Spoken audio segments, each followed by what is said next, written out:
প্রতিদিনের মতোই আজও আমি খাবার আনতে চাচির বাড়িতে গিয়েছিলাম। যখন বাড়িতে ঢুকলাম দেখলাম চাচি একটি নাইট ড্রেস পরে সোফায় বসে আছেন। তখন তাকে দেখতে অনেক সুন্দর লাগছিল। আমি চাচিকে খাবার প্যাক করতে বললাম। চাচি হেসে বললেন, খাবার পরে নিয়ে যেও, তার আগে একটু আমার পায়ের ব্যথা দূর করে দাও। আজ কেন জানি না আমার পা খুবই ব্যথা করতেছে। আমি কিছুটা অবাক হয়ে বললাম, চাচি এ আপনি কি বলছেন? চাচি মৃদু হেসে বললেন, চিন্তা করো না, এখানে কেউ নেই, আর তোমার চাচা দোকানে আছেন। আমি সেখানে বসে চাচির পা টিপতে শুরু করলাম। তখন তিনি সুন্দর একটি নাইট ড্রেস পরেছিলেন। তখন আমার দৃষ্টি নিচের দিকে ছিল। কিছুক্ষণ পর চাচি মৃদু স্বরে বললেন, আচ্ছা কুনাল, তোমার কি কোনো বন্ধু আছে যাকে তুমি খুব পছন্দ করো? আমি একটু অবাক হয়েই চাচির কথায় বললাম, চাচি আপনি কি বলতে চাইছেন, ঠিক বুঝতে পারছি না। চাচি হেসে বললেন, আরে বোকা, আমি জানতে চাইছিলাম তোমার কি কোনো ঘনিষ্ঠ বন্ধু আছে বা কারো সাথে বিশেষ বন্ধুত্ব? আমি হেসে বললাম, চাচি আমি সে রকম ধরনের ছেলে নই।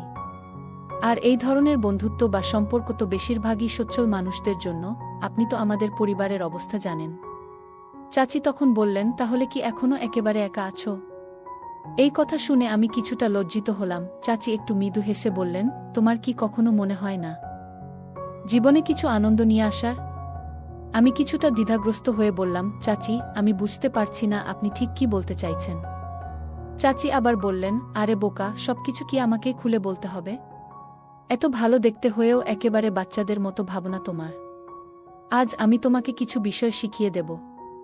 এই বলে চাচি আমাকে তার ঘরে নিয়ে গিয়ে। বন্ধুরা, আজকের গল্পটা অনেক বেশি স্পেশাল। আশা করছি গল্পটা তোমাদের ভালো লাগবে।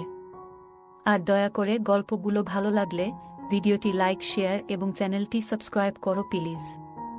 আমার শৈশবটা ছিল কিছুটা কষ্টকর। পারিবারিক অবস্থার জন্য আমি এক দূরের আত্মীয়ের কাছে কাজ করতে এসেছি। বয়সে তিনি আমার থেকে অনেক বড়, তাই আমি তাকে চাচা বলে ডাকি। তিনি আমার আপন চাচা ছিলেন না।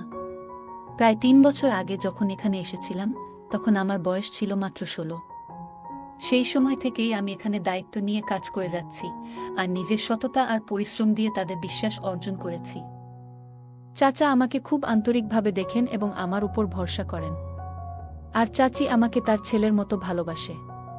কিন্তু সেই ভালোবাসা পরবর্তীতে আমার জীবনের কাল হয়ে যায়। চাচার পরিবার খুব বড় নয়। তার একটি পুত্র ও ২টি কন্যা রয়েছে এবং স্ত্রীও বয়সে খুব কম। চাচার বয়স প্রায় ৩৮ বছর আর তার স্ত্রীর বয়স ২৫ বছর। তাদের পরিবারের বয়সের পার্থক্য বা অন্য কোনো বিষয়ে আমি বেশি কিছু জানি না।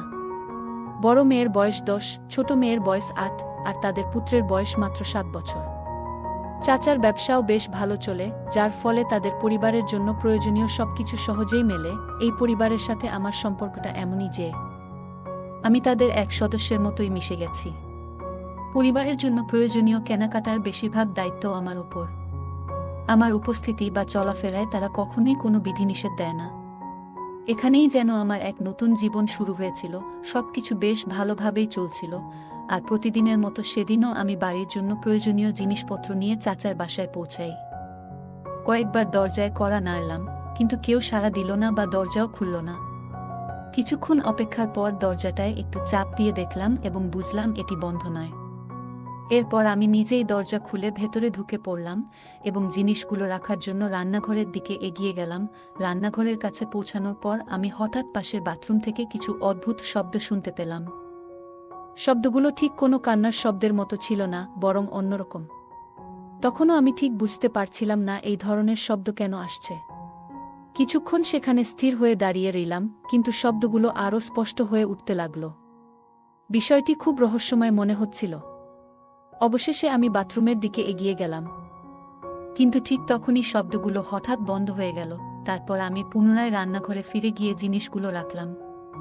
যখন বের হওয়ার জন্য দরজা দিয়ে বেরোচ্ছি, তখনই বাথরুমের দরজাটি খুলল আর ভেতর থেকে একজন বেরিয়ে এলো। হঠাৎই দেখি চাচি বাথরুম থেকে বের হচ্ছেন। তিনি যখন আমাকে দেখলেন তখন কিছুটা অপ্রস্তুত এবং বিব্রত হয়ে আমার দিকে রেগে তাকালেন ও বললেন, তুমি কখন ভেতরে এলে? আমি কিছুটা ভয় পেয়ে গিয়ে মৃদু সুরে বললাম, চাচি আমি তো বাইরে অনেকক্ষণ দাঁড়িয়ে দরজা নক করছিলাম। কেউ যখন সাড়া দিল না তখন দরজা খোলাই ছিল বলে নিজেই ঢুকে এলাম। আমার এই কথায় চাচি আর কিছু বললেন না এবং কিচেনের দিকে চলে গেলেন। সেদিন বাসায় শুধু চাচিই ছিলেন।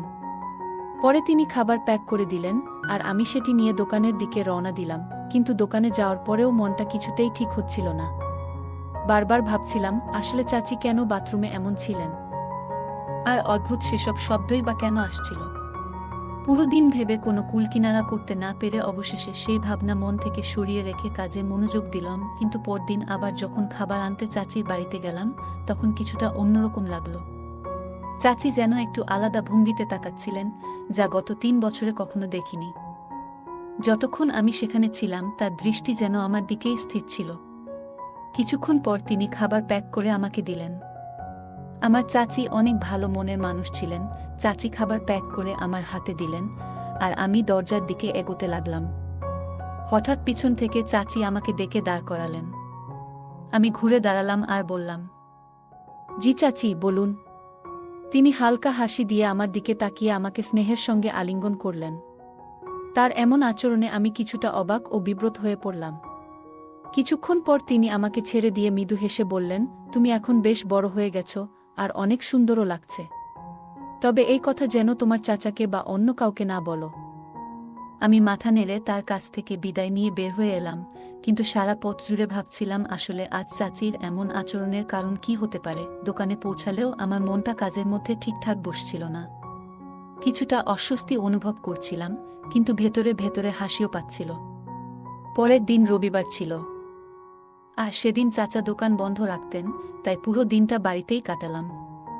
সোমবার সকালে দোকানে পৌঁছাতেই চাচা বললেন, তোমার চাচি কিছু বাজারের জিনিস আনতে বলেছে, তুমি একবার বাড়িতে গিয়ে দিয়ে এসো।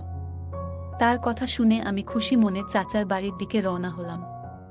বাড়িতে গিয়ে দরজায় কড়া নাড়লাম আর অপেক্ষা করতে লাগলাম। চাচি দরজা খুললেন, কারণ তার বাচ্চারা তখন স্কুলে গেছে। তিনি আমাকে দেখে বললেন ভেতরে আসতে, আর আমি ঘরে ঢুকলাম। তিনি দরজা বন্ধ করে ভেতরের ঘরের দিকে চলে গেলেন, কিন্তু আমি বারান্দায় দাঁড়িয়ে রইলাম। কিছুক্ষণ পর তিনি আমায় ডেকে বললেন, ওখানে দাঁড়িয়ে আছো কেন? ভেতরে এসো। তার কথা মতো আমি ঘরে ঢুকে গেলাম।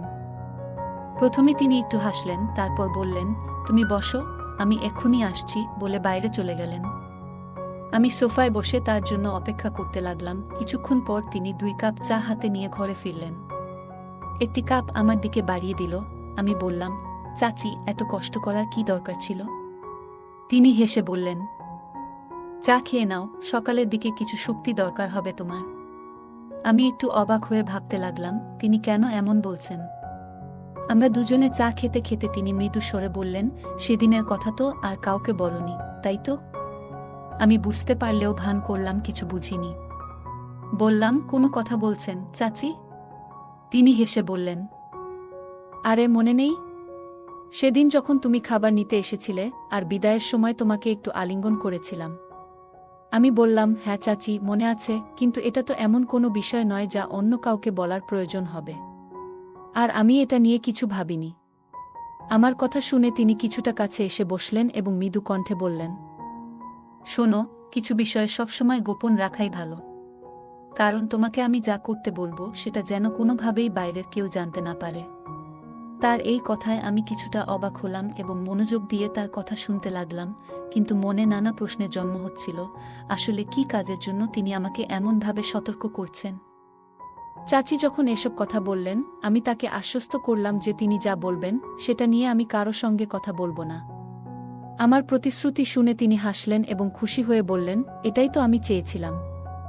এই বলে তিনি দাঁড়িয়ে গেলেন। তবে তখনই আমি অবাক হলাম যখন চাচি আমাকে তার পায়ের ব্যথা কমানোর জন্য হালকা মালিশ করতে বললেন।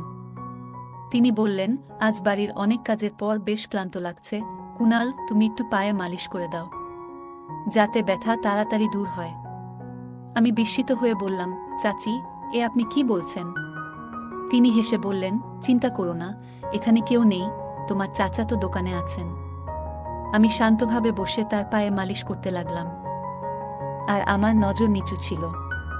কিছুক্ষণ পর তিনি বললেন, আচ্ছা কুনাল, তোমার কোনো বন্ধু-বান্ধবী আছে কি?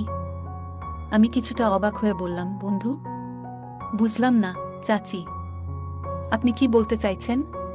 তিনি মৃদু হাসিতে বললেন, আরে বোকা, মানে কোনো বিশেষ বন্ধু আছে কি? যাকে তুমি একটু বেশি পছন্দ করো? আমি কিছুটা লজ্জা পেয়ে বললাম, চাচি, আমি সে ধরনের মানুষ নই, আর তাছাড়া আমাদের আর্থিক অবস্থাও তো আপনার জানা। এসব বিষয়ে বড়লোকদের জন্য। চাচির প্রশ্নের আমার এমন সরল উত্তর শুনে তিনি হেসে উঠলেন, আর আমি তার কথাগুলো ভেবে কেমন একটা অদ্ভুত অনুভূতি করতে থাকলাম। আমার চাচি অনেক ভালো মনের মানুষ ছিলেন, আর তিনি অনেক সুন্দরও ছিলেন, কিন্তু আমি তাকে কখনো সেভাবে দেখিনি। আমি তাকে আগে থেকেই অনেক সম্মান করতাম। চাচি বললেন, তাহলে তুমি এখনো অবিবাহিতই রয়ে গেছ? এই বলে তিনি হাসতে লাগলেন। তার কথা শুনে আমি কিছুটা লজ্জায় পড়ে গেলাম। এরপর তিনি জিজ্ঞাসা করলেন, আচ্ছা, তোমার কি কখনো মনে হয় না যে কারো সঙ্গে বিশেষ সম্পর্ক থাকা উচিত, যেমন বেস্ট ফ্রেন্ড? আমি অবাক হয়ে বললাম, চাচি, আপনি কি বলছেন? আমি কিছু বুঝতে পারছি না। তিনি হাসি দিয়ে বললেন, তোমার মধ্যে এখনো বুঝতে শেখার বয়সটাই আসেনি। তুমি তো দেখতে শক্ত সমর্থ, কিন্তু মনটা এখনো বাচ্চাদের মতো। আমি তার কথায় কিছুটা ঘাবড়ে গিয়েছিলাম। বললাম, চাচি, দেরি হয়ে যাচ্ছে, দোকানে যাই। কিন্তু তিনি হেসে বললেন, এত তাড়াহুড়ো কিসের? একটু বসো। এই বলে আমাকে কাছে টেনে নিলেন এবং বললেন, তুমি কি জানো তোমার চাচা কতটা বয়স্ক? আমাদের মধ্যে বয়সের কত ফারাক। এই বলে তিনি একটু নীরবে আমার দিকে তাকালেন এবং বললেন, একটু পায়ের ব্যথা হচ্ছে, তাই একটু তেল দিয়ে মালিশ করে দাও। আমি কিছুটা সংকোচ বোধ করলেও তার কথায় সম্মতি জানালাম। তিনি তখন আরাম করে বসে বললেন, শরম কিসের? একটু তেল দিয়ে মালিশ করে দাও। আজকে বাড়ির অনেক কাজ করেছি তো তাই। তার এই সরল ও হাস্যোজ্জ্বল কথাগুলো শুনে আমি কিছুটা দ্বিধায় ছিলাম, তবে সেই মুহূর্তে বুঝতে পারছিলাম না কিভাবে প্রতিক্রিয়া দেখাবো। চাচি আমার চুলে আলতো করে হাত বুলিয়ে বললেন, তোমার চাচা তো সারাদিন কাজ করে ফিরে এসে ঘুমিয়ে পড়েন, আমার কথা ভাবেন না। আমি এখনো বেশ তরুণী, আমার জন্য তো জীবনে কিছু আনন্দ থাকা উচিত, বলো? তার কথা শুনছিলাম, কিন্তু পুরোটা যেন মাথায় ঢুকছিল না। হঠাৎ তিনি আমার হাত ধরে আমাকে পাশে বসিয়ে নিলেন। তার পাশে বসে থাকতে অদ্ভুত একটা অনুভূতি হচ্ছিল, আর তার নানা ধরনের কথা শুনে যেন ভিতরে কিছুটা অস্বস্তি কাজ করছিল। এক সময় অনুভব করলাম যেন নিজেকে পুরোপুরি সামলে রাখতে পারছি না, এবং অস্থিরতার মাঝে একটু ঘামতে শুরু করলাম। তবে চাচির মুখে আনন্দের আভাস স্পষ্ট ছিল। তিনি হাসি দিয়ে বললেন, অনেক দিন পর মনে হচ্ছে মনটা একটু শান্তি পেল তোমার সাথে কথা বলে। কুনাল, তুমি নিশ্চয়ই ভালো আছো? তার এই প্রশ্নের জবাবে আমি নিরুত্তর থেকে নিচের দিকে তাকিয়ে রইলাম। মনে হচ্ছিল এই অভিজ্ঞতায় আমার ভেতরের অনেক কিছুই বদলে গেছে। পরদিন যখন আমি আবার খাবার আনতে চাচির কাছে গেলাম, তার ব্যবহার এবং কথাবার্তা আগের দিনের মতোই যেন কিছুটা আলাদা লাগছিল। চাচি এই ব্যাপারটা আগেই ভাবনায় রেখেছিল, এবং তারপর সময় কিভাবে চলে গেল বুঝতেই পারলাম না। তবে এখন মনে হচ্ছিল বেশ ভয় লাগছে, কারণ ভাবছিলাম চাচা তো অপেক্ষা করছেন। এত দেরি হওয়ার কারণ কি বলবো, সেই চিন্তা নিয়ে চাচির সঙ্গে কথাটা তুললাম। বললাম, চাচা তো জানতে চাইবেন এত সময় কোথায় লাগালে। চাচি আমার কথা শুনে হেসে বলল, তুমি একদম চিন্তা করো না। আমাকে যদি চাচা কিছু জিজ্ঞাসা করেন, তাহলে বলবে যে আমার শরীরটা ভালো ছিল না, তাই ওষুধ আনতে তোমাকে দোকানে পাঠিয়েছিলাম। রান্নাটাও তখনও হয়ে ওঠেনি, সেই জন্য দেরি হয়ে গেছে। চাচির পরিকল্পনা শুনে আমি বেশ নিশ্চিন্ত হলাম, কারণ এটা শুনলে চাচা বুঝতে পারতেন যে সত্যি একটু দেরি হয়েছিল। খাবার নিয়ে দোকানে পৌঁছলাম। সেখানে বেশি লোকজন ছিল না। চাচা আমাকে খুব মনোযোগ দিয়ে দেখছিলেন। তিনি প্রশ্ন করতেই আমি চাচির বানানো গল্পটাই বলে দিলাম। চাচাও সেটা সহজেই মেনে নিলেন এবং শান্ত মনে খেতে বসে গেলেন। তবে কেন যেন আমার মধ্যে এক ধরনের অপরাধ বোধ তৈরি হচ্ছিল। মনে হচ্ছিল ভাইয়ার প্রতি আমি সৎ থাকতে পারিনি, কিছু একটা লুকিয়েছি। পরের দিন যখন খাবার আনতে গেলাম, চাচিকে দেখে মনে হলো তিনি খুব খুশি। আজ যেন তার মধ্যে অন্যরকম এক উচ্ছ্বাস ছিল। তবে আমি কোনো কথাই বলিনি, চুপচাপ দাঁড়িয়েছিলাম। মনে হচ্ছিল যেন চাচার প্রতি আমার কর্তব্যবোধের ঘাটতি থেকে গেছে। হয়তো এ কারণেই চাচির সঙ্গে কথা বলতেও কিছুটা অস্বস্তি হচ্ছিল। তিনি হাসি মুখে আমার দিকে তাকিয়েছিলেন, কিন্তু আমার এভাবে চুপচাপ থাকা দেখে কিছু জিজ্ঞাসা করলেন না। যখন খাবারের টিফিন আমার হাতে তুলে দিলেন, তখন হঠাৎ বললেন, কুনাল, আজকে খুব চুপচাপ দেখাচ্ছে তোমাকে। কি হয়েছে? আমি বললাম, না, তেমন কিছু নয়। তখন চাচি হেসে বললেন, কাল তুমি যে ভালোবাসা দিয়েছ, তার জন্য আমি খুবই কৃতজ্ঞ। তিনি আরও যোগ করলেন, দেখো, আমাদের শুধু একে অপরের প্রয়োজনের দিকে খেয়াল রাখতে হবে। এই কথা বলে তিনি আমার পকেটে 1000 টাকার একটা নোট ঢুকিয়ে দিলেন। আমি কিছুটা বিস্মিত হয়ে চাচির দিকে তাকালাম। তিনি বললেন, আমরা দুজনেই একে অপরের প্রতি খেয়াল রাখব, আর অন্য কোনো চিন্তা মাথায় আসতে দেব না। তুমি বুঝতে পারছো তো আমি কি বলতে চাই? তার কথার গভীরতা না বুঝেও আমি মাথা নেড়ে সম্মতি জানালাম। চাচি আবারও শান্তভাবে আমার দিকে তাকিয়ে থাকলেন। আমি বুঝতে পারছি তুমি কেন এত চুপচাপ। কারণ তুমি তোমার বয়স্ক চাচার কথা ভাবছ। তার শরীর আর আগের মতো নেই, সে যেন অনেক ক্লান্ত। অথচ আমি তো একজন তরুণী, আমারও কিছু চাওয়া পাওয়া আছে। তার জন্যই বলছি, তুমি এ নিয়ে বেশি ভাবো না। মনে হলো চাচি যেন আমার মনের গভীরে পৌঁছে গেছেন। তিনি বুঝতে পেরেছেন যে আমি চাচার প্রতি অনুগত না থাকতে পারায় কিছুটা অস্বস্তি বোধ করছি। আমাকে এই অস্বস্তি থেকে বের করতে তিনি অনেক কথাই বললেন। বুঝিয়ে দিলেন আমাদের মধ্যে যা ঘটেছে তা দুজনেরই প্রয়োজন ছিল। এখন আমি অপেক্ষা করি কবে তিনি খাবার নেওয়ার জন্য ডাকবেন আর আমি তার কাছে যাব। এরপর একদিন যখন খাবার আনতে গেলাম, চাচি আমাকে বললেন, এত অল্প সময় আর ভালো লাগছে না, চেষ্টা করো যেন একদিন পুরো সময় বের করতে পারো, যাতে আমরা একটু নিরিবিলিতে কথা বলতে পারি। আমি বললাম, কিন্তু এত সময় বের করা তো আমার জন্য কঠিন। তখন চাচি বললেন, ঠিক আছে, আমি নিজেই কিছু একটা ব্যবস্থা করি। পরের দিন যখন চাচির বাড়িতে গেলাম, তাকে খুব খুশি দেখাচ্ছিল। আমি কারণ জানতে চাইলাম, তখন তিনি বললেন যে তার মাথায় একটা পরিকল্পনা এসেছে, যাতে আমাকে 3-4 দিনের জন্য দোকানের দায়িত্ব নিতে হবে এবং সেই সঙ্গে তাদের বাড়িতেও থাকতে হবে। আমি চাচির কাছে জিজ্ঞাসা করলাম, কিন্তু এটা কিভাবে সম্ভব? তখন তিনি বললেন, তোমার চাচাকে আমি কয়েকদিনের জন্য অন্য শহরে পাঠাতে পারি। তার বড় ভাই বেশ কিছুদিন ধরে অসুস্থ, আর তোমার চাচার দোকান এবং বাড়ির দায়িত্বে থাকার কারণে সেখানে যেতে পারছে না। আমি দোকানের সব কাজ ভালোভাবে জানতাম, আর বাড়িতে থাকা আমার জন্য কোনো সমস্যা ছিল না। তাই আমি রাজি হয়ে গেলাম। চাচি বললেন, ঠিক আছে, আমি আজ রাতেই তোমার চাচার সঙ্গে কথা বলবো। তবে যদি তিনি তোমাকে কিছু জিজ্ঞাসা করেন, এমনভাবে বলো যেন তুমি আগে কিছুই জানো না। বিষয়টা যেন নতুন করে শুনলে মনে হয়। আমি তাকে আশ্বস্ত করলাম, আপনি চিন্তা করবেন না, আমি ঠিক এমনটাই করব। পরদিন যখন দোকানে গেলাম, চাচা আমাকে কাছে ডেকে বললেন, তুমি কি আমার অনুপস্থিতিতে দোকানটা সামলাতে পারবে? আমি অবাক হয়ে জিজ্ঞাসা করলাম, আপনি কি কোথাও যাচ্ছেন? তিনি বললেন, হ্যাঁ, 2-3 দিনের জন্য অন্য শহরে যাচ্ছি। আমি তাকে নিশ্চিন্ত করে বললাম, আপনি নিশ্চিন্ত থাকুন, আমি দায়িত্ব নিয়ে সব সামলে নেব। তিনি তেমনি ভরসা করছিলেন, কারণ জানতেন আমি সব কাজ বুঝি। কিছুক্ষণ চুপ থাকার পর তিনি বললেন, দোকানের চেয়ে বাড়ির ব্যাপারে বেশি চিন্তা হচ্ছে, কারণ বাড়িতে একজন পুরুষের উপস্থিতি প্রয়োজন। তাই আমি চাই যে এই কদিন তুমি আমাদের বাড়িতেই থাকো। আমি চাচার মুখের দিকে তাকিয়েছিলাম। কিছু বলার আগেই তিনি আবার বললেন, তোমার বাড়িতে যদি কোনো সমস্যা না হয়, তবে তুমি এই কটা দিন আমাদের বাড়িতে থেকেই রাত কাটাও। আমি হেসে বললাম, আপনি কেমন কথা বলছেন? আমার বাড়ির লোকজন এতে কোনো আপত্তি করবে না। আপনি যেটা বলছেন সেটাই করব। তিনি আমার কথায় খুশি হলেন, যেন তার চিন্তাটা দূর হলো। চাচার মুখ দেখে মনে হলো যেন তার কাঁধ থেকে বড় একটা ভার নেমে গেছে। তিনি জানালেন যে তিনি আগামীকাল বড় ভাইয়ের খোঁজ নিতে রওনা হবেন। সেদিন দুপুরে যখন খাবার আনতে গেলাম, আমি চাচিকে এই সুসংবাদটা জানালাম। চাচি এতটাই খুশি হয়ে গেলেন যে তার আনন্দ থামছিল না। সন্ধ্যায় দোকান বন্ধ করার পর চাচা দোকানের চাবি আমার হাতে দিয়ে বললেন যে তিনি 3 দিনের জন্য বড় ভাইয়ের কাছে যাচ্ছেন এবং 4র্থ দিন ফিরে আসবেন। তারপর আমাকে বললেন, তুমি যেন কাল তোমার বাড়ির লোকজনকে জানিয়ে দাও যে এই কদিন আমাদের বাড়িতেই থাকবে। আমি মাথা নেড়ে সম্মতি জানালাম। বাড়ি ফেরার সময় পরবর্তী কয়েকটা দিনের কথা চিন্তা করে মনে অনেক উত্তেজনা কাজ করছিল, আর সেই উত্তেজনার জন্য রাতে ঠিকমতো ঘুমাতেও পারলাম না। পরদিন সকালে গোসল সেরে দুজোড়া জামাকাপড় গুছিয়ে নিয়ে বাড়ির লোকদের জানিয়ে দোকানে গেলাম। সারাদিন দোকানেই ছিলাম। দুপুরের খাবার কাছের একটি হোটেল থেকে আনালাম এবং অধীর আগ্রহে সন্ধ্যার অপেক্ষা করতে থাকলাম। সন্ধ্যা হতেই দোকান বন্ধ করে চাচার বাড়িতে গেলাম।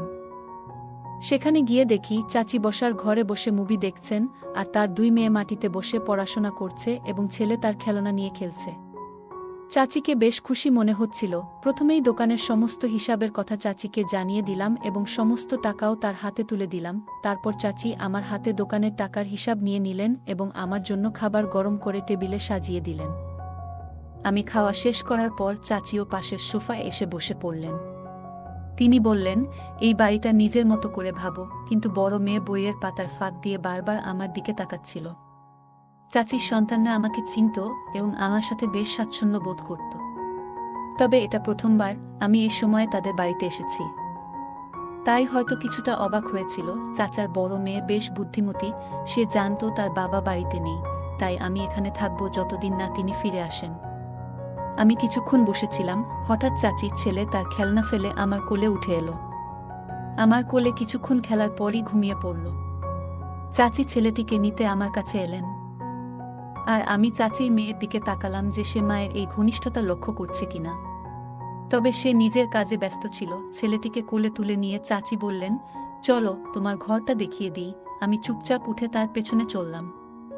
তিনি প্রথমে তার ছেলেকে নিজের ঘরে শুইয়ে দিলেন, তারপর এক ঘর ছেড়ে পাশের কক্ষের দরজা খুলে বললেন, এটাই তোমার ঘর। চাচি হাসি মুখে বললেন, এখানে কেউ তোমাকে বিরক্ত করবে না, শুধু আমি ছাড়া, বলে তিনি এক চোখ টিপ দিলেন। আমি মৃদু হেসে তার দিকে তাকালাম। আমার পাশের ঘরটাই ছিল তার মেয়েদের থাকার ঘর। ঘরটা দেখে আমরা আবার ড্রয়িং রুমে ফিরে এলাম। চাচি আর আমি বিভিন্ন বিষয়ে গল্প করতে করতে সময় কাটালাম। রাত 10টার দিকে চাচি তার মেয়েদের ঘুমাতে যেতে বললেন। আমিও ঘুমানোর কথা বলে উঠে দাঁড়ালাম, যদিও সত্যি ঘুমানোর ইচ্ছে ছিল না। আসলে মেয়েদের দেখানোর জন্যই ঘুমানোর ভান করেছিলাম। আমি নিজের ঘরে শুয়ে পড়লাম, কিন্তু রাত প্রায় 12টা নাগাদ দরজায় হালকা শব্দ শুনলাম। অবাক হয়ে দেখি চাচি ঘরে ঢুকলেন। কাছে এসে বললেন, আমার ঘরে একটু এসো। তিনি আমাকে তার ঘরে নিয়ে গেলেন এবং দরজাটা বন্ধ করলেন। কিছুক্ষণ পরে চাচা আচমকা ঘরের এক কোণ থেকে বেরিয়ে এলেন। চাচা এসে আমার দিকে রেগে তাকালেন এবং পাশে দাঁড়িয়ে থাকা চাচিকে সরিয়ে দিলেন। চাচা কিছুদিন ধরেই আমাদের উপর সন্দেহ করছিলেন, যদিও তার সন্দেহের কারণটা তখনও আমি পুরোপুরি বুঝতে পারিনি। প্রায় দোকানে খাবার পৌঁছে দিতে আমার একটু দেরি হয়ে যেত, তবে সেটা নিয়ে যে চাচা এতটা সন্দেহ করবেন তা ভাবতে পারিনি। তিনি আমাদের প্রতিটি পদক্ষেপের দিকে নজর রাখছিলেন এবং পরিস্থিতি বোঝার চেষ্টা করছিলেন। একদিন রাতের বেলা আমরা যখন একসঙ্গে কথা বলছিলাম, তখন চাচা হঠাৎ আমাদের সামনে এসে দাঁড়ালেন। চাচা প্রচণ্ড রেগে গিয়ে আমাকে ধমক দিলেন, তুমি এই মুহূর্তে বাড়ি ছেড়ে বেরিয়ে যাও। তার চোখে এক ধরনের হতাশা আর ক্ষোভের ছাপ স্পষ্ট ছিল, যেন আমার প্রতি তার সকল বিশ্বাস হারিয়ে গেছে। চাচি আমাদের দিকে অপার বিস্ময়ে তাকিয়ে রইলেন। মনে হচ্ছিল এই দৃশ্যটি যেন তার কাছে সম্পূর্ণ অচেনা। আমি চুপচাপ নিজের জিনিসপত্র গুছিয়ে নিলাম। মাথার ভেতরে একের পর এক চিন্তা ঘুরপাক খাচ্ছিল। মনে হচ্ছিল এতদিনের সম্পর্ক, এতটা ভালোবাসা সব এক মুহূর্তেই ভেঙে গেল। বাড়ি থেকে বের হয়ে আমি অনুভব করলাম আমার পরিচিত জীবন থেকে আমি যেন বিচ্ছিন্ন হয়ে গেছি। এরপরের দিনগুলোতে জীবন আমার জন্য আর আগের মতো থাকল না। কাজ হারালাম, আশ্রয় হারালাম, এমনকি জীবনের প্রতি আমার সমস্ত আস্থা হারিয়ে যেতে লাগল। চাচা এবং তার স্ত্রীর সম্পর্কেও গভীর প্রভাব পড়ল। তাদের জীবনের শান্তি যেন কোথাও হারিয়ে গেল। একসময়ের হাসিখুশি সংসারে নেমে এলো নীরব বিষাদের ছায়া। চাচা চাচিকে তার বাবার বাড়িতে রেখে এসেছিলেন, তাকে আর নিয়ে আসেননি। চাচি ও আমার ভুলের কারণে আমাদের সবার জীবনে দুঃখের কালো ছায়া নেমে এলো। তাই কোনো কাজ করার আগে ভেবে চিন্তে করা উচিত। তাই এই গল্প থেকে আমাদের শিক্ষা নেওয়া উচিত। পারিবারিক সম্পর্কের ভিত্তি বিশ্বাসের উপর নির্ভর করে। যখন সেই বিশ্বাসে ফাটল ধরে, সম্পর্কগুলো ধ্বংসের মুখে পড়ে। তাই আমাদের উচিত পারিবারিক ও ঘনিষ্ঠ সম্পর্কগুলিকে সযত্নে রক্ষা করা এবং এমন কোনো কাজ এড়ানো যা এই সম্পর্কগুলিকে আঘাত করতে পারে। আমাদের প্রতিটি কাজ এবং আচরণে স্বচ্ছ থাকা উচিত। যদি আমরা গোপনীয়তা বজায় রেখে চলি বা সত্য লুকাই, তা অবশেষে সম্পর্ক এবং আমাদের ব্যক্তিগত জীবনকে ক্ষতিগ্রস্ত করতে পারে। গল্পের প্রধান চরিত্রের ভুল কাজের জন্যই পুরো পরিবারের উপর প্রভাব পড়েছিল। আমাদের প্রতিটি কাজেরই একটি পরিণাম থাকে, যা শুধু আমাদের নয়, আশেপাশের মানুষদের উপরও প্রভাব ফেলে। সুতরাং কোনো কাজ করার আগে সেটির সম্ভাব্য ফলাফল নিয়ে ভাবা উচিত। গল্পের পরিস্থিতি থেকে বোঝা যায় এক মুহূর্তের ভুল সিদ্ধান্ত গোটা পরিবারের শান্তি ও সুখ কেড়ে নিতে পারে। বন্ধুরা, যদি এই গল্পটি ভালো লেগে থাকে তাহলে দয়া করে ভিডিওটি লাইক করুন এবং আমাদের চ্যানেলটি সাবস্ক্রাইব করুন। পাশে থাকা বেল আইকনটি প্রেস করুন, যাতে করে আমরা যখনই নতুন ভিডিও আপলোড করি তার নোটিফিকেশন সবার আগে আপনার কাছে পৌঁছে যায়। ধন্যবাদ, দেখা হবে আমাদের পরবর্তী ভিডিওতে।